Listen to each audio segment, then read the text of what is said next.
na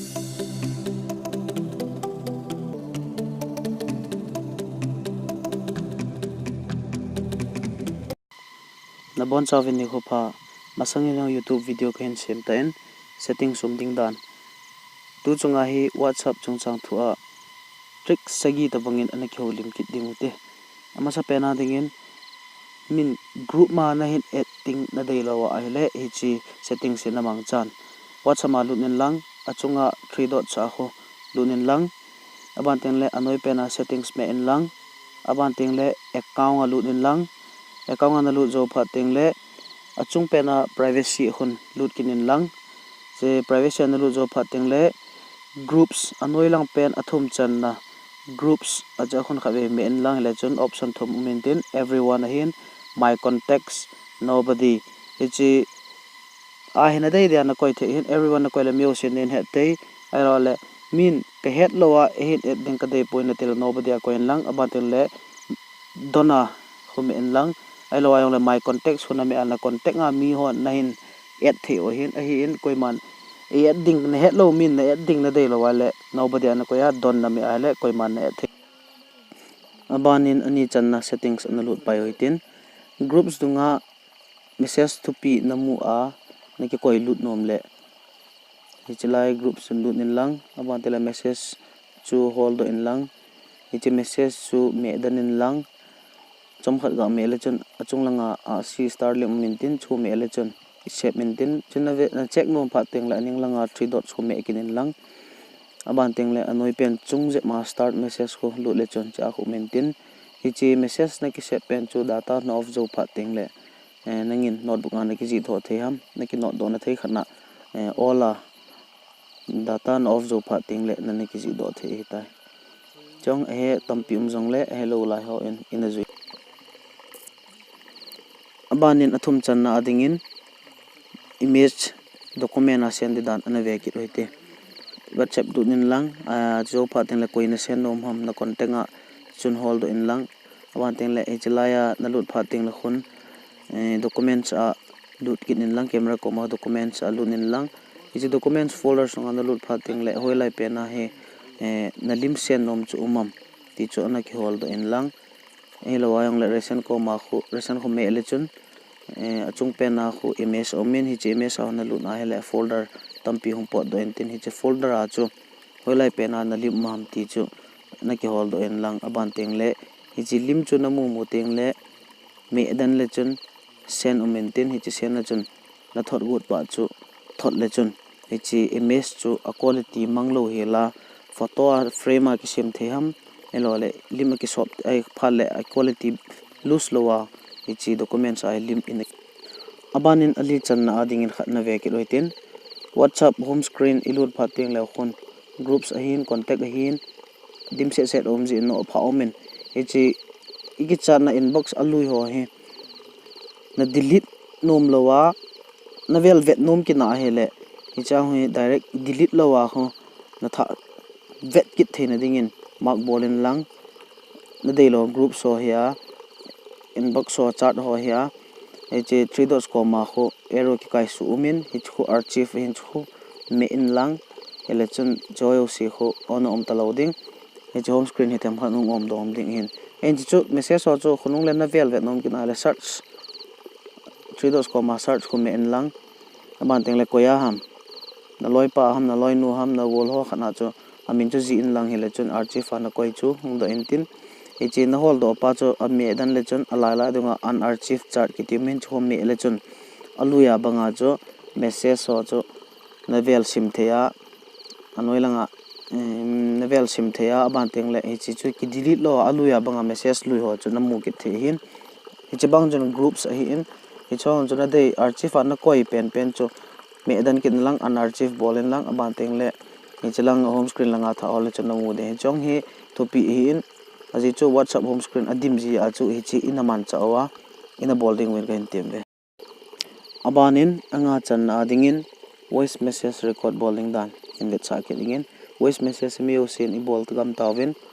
hi chi a bowling dan hi a rule atam zon izui puwin hi ji hin hi chi rule step se paten hin ve leo chun phante record na bol phating le naga mo men na ra in he le record bu na ne tam ti yong bu zaw lo ne tam ti ji nui za zat omen he ji sang chun me dan nin lang achung lang kai to le chun lok hin tin cha na de ta na ko ya phone tu lo wa na de ya na sei the hi in he chen sei jo phating le khon sen ham cancel ham men chu check kit na ding khon chalai khon kat sei di nam di lo ham ti check lo ji chun abonin chen hin vet saing cutting home screen abonent off bolin lang whatsapp thalu lechen ta comment tin hi chilai na to sei pa chu play khare bolin lang ga ngain lang ka to sei hi diam di loham ti ngain lang adi ahele anoi langa chalanga sen omen adi lowa hele asan langa delete omen hi chu delete khona mele mangding adi ahele chilai sen na bola hele cheding hi tai cheong hi athupi ta khare hi jet ina mangsu abanin agup chan na adingin WhatsApp image edit bolding na text subding na style text style khat na ve ki roitin ichina ding chun koi pen lim na thot nom ham contact alu nin lang na lim thot gol pa na lut phating camera me in lang aban teng le hin to le chun na lim chu bi pen na sen nom ham ngdoin tin chilim chu select mol lang me dan nin lang chu phating le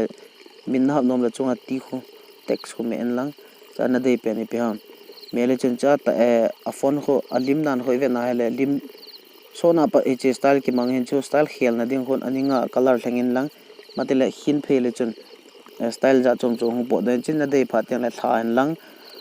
aban teng la na ha jo pha le h lim na ji kho noi lang na koi dham achung la na koi dham nang thu thu hin chin ji jo pha le arrow ho lap san na koi nom kin ala color pencil me la ma ten ju su na color dei pe pen koi lang h display a he lap san ham arrow ham pem na ji in lang le chun chi color ho po nen ten jo pha teng le chun caption cha hi ipi lim chung chang thoi pi na ji no mam na dei ji in lang aba teng le na thot ding pa ham na thot ding nom to sen bol lang hele chun chen tin hi chi hi text style ho ho ni dit i bol thelo ja WhatsApp ma asa am dana hi chi hi ho dinga pa chum dam ta en ko hi na jui su ke ki rote asagi chan na dingin ana chal be he utin che thupi ta khat hin WhatsApp group danga mi ki boina hi in media auto download chakitin hi chi hin khano ma le chi step sin juin WhatsApp ma lut nin lang banteng le aning langa 3 dot chalut kinin lang zoteng le anoi pen setting chalut nin lang abanteng le ali channa data and storage us a khon lut nin lang ti chan lu zo phateng le khon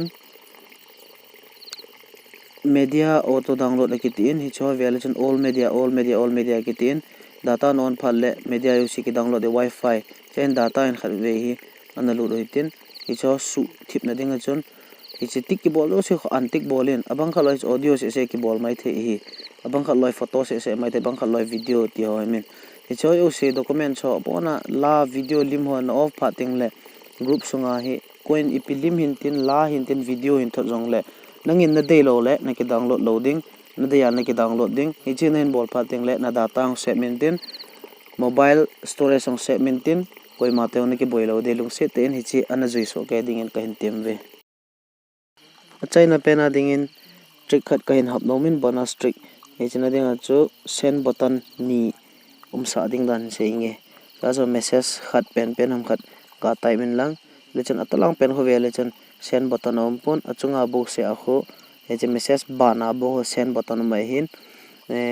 ta he ni atopena om sa ding dan khat en bol nge azui no men cheong he na hin joi the o hi he china ding a chun khat dei ga be ngitin achunga 3 dots cha khon lo rutin anoi pena setting sa lur ki rutin aban teng le account noya cha cha khon lo rutin achung pena ho enter is send he cha khon on bol le chun aban teng le message na type phating le khon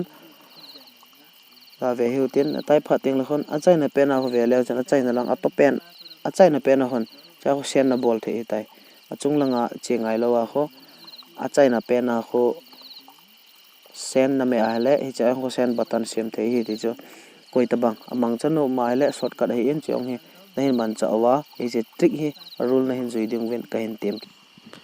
trick chom cha ni khil sung naw hi chan jon hin tin ke sang he tam pi ding jong ka ta sanin